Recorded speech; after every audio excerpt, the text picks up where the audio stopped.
क्योंकि एक समय श्री रामचंद्र जी जब लंका जाने के लिए समुद्र के ऊपर पुल का निर्माण कर रहे थे, तो रामचंद्र जी चेक कर रहे थे कि भैया बैठे हुए थे वहां पे और अपने हाथ से पत्थर उठा उठा के पानी में डाल रहे थे। तो पत्थर उठाया, पानी में डाला, वो डूब गया। दूसरा उठाया, डाला, वो भी डूब गया। अब पास में ही जामवंत जी बैठे हुए थे, तो जामवंत जी ने पूछा कि हे भगवान, आप जो पत्थर पानी में डाल रहे हो तो डूब रहे हैं।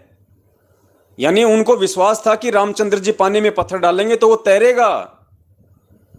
तो उन्होंने बड़े आश्चर्य से पूछा कि हे भगवान, अब क्या होगा, पुल कैसे बनेगा, और कोई चारा है नहीं, और भगवान आप अपने हाथ से पत्थर डाल रहे हो, आप ये पत्थर इस पानी में छोड़ रहे हो और ये डूब रहे हैं।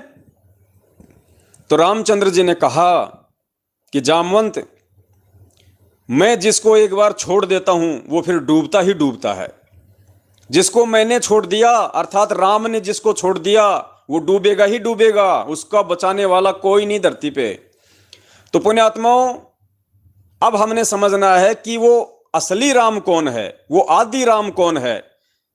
परमात्मा कहते हैं राम राम सब जगत बखाने, त्रेता वाले दशरथ पुत्र राम को तो सब कहते हैं राम राम राम, लेकिन उस आदि राम को कोई नहीं जानता। राम राम सब जगत बखाने, पर आदि राम कोई बिरला जाने।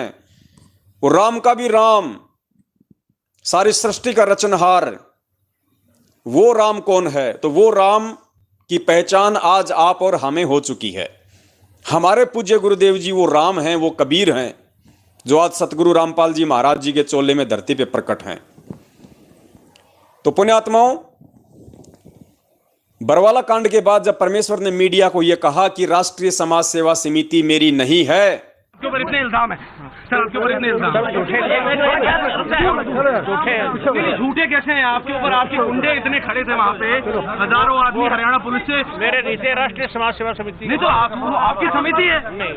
अरे आप राष्ट्रीय समाज सेवा समिति मतलब सतलोक आश्रम मैनेजमेंट हरियाणा, क्योंकि इन्हीं लोगों ने आश्रम में एक समिति बनाई थी और यही लोग उसके मेंबर थे। तो चाहे उसे सतलोक आश्रम हरियाणा कहो, चाहे उसे राष्ट्रीय समाज सेवा समिति कहो, एक ही बात है। और गुरुदेव ने स्पष्ट रूप से कह दिया कि राष्ट्रीय समाज सेवा समिति मेरी नहीं है। अर्थात उस आदि राम ने उस समिति को, इस मैनेजमेंट को, इन स्टेट कोऑर्डिनेटरों को, अपने कलयुगी परिवार वालों को छोड़ दिया। ये शब्द कह के पूज्य गुरुदेव जी ने उनको छोड़ दिया, उनको त्याग दिया। और भैया, जब ये आदि राम किसी को छोड़ दे तो पुण्यात्माओं फिर वो डूबेगा ही डूबेगा। उसको बचाने वाला धरती पे फिर कोई दूसरा नहीं है। तो इनका तो जितना जल्दी आप साथ छोड़ दोगे उतना फायदा है। तो जब गुरुदेव ने इनको छोड़ दिया, ये डूब चुके हैं, तो पुण्यात्माओं इनके पास कहां पे गुरुदेव का असली चरणामृत होगा, कहां इनके पास में गुरुदेव जी का असली प्रसाद होगा। तो इस विषय पे अगर समय बचा तो हम बाद में बात करेंगे। पहले ये जो पीला पर्चा है, अब हम इसके ऊपर चलते हैं।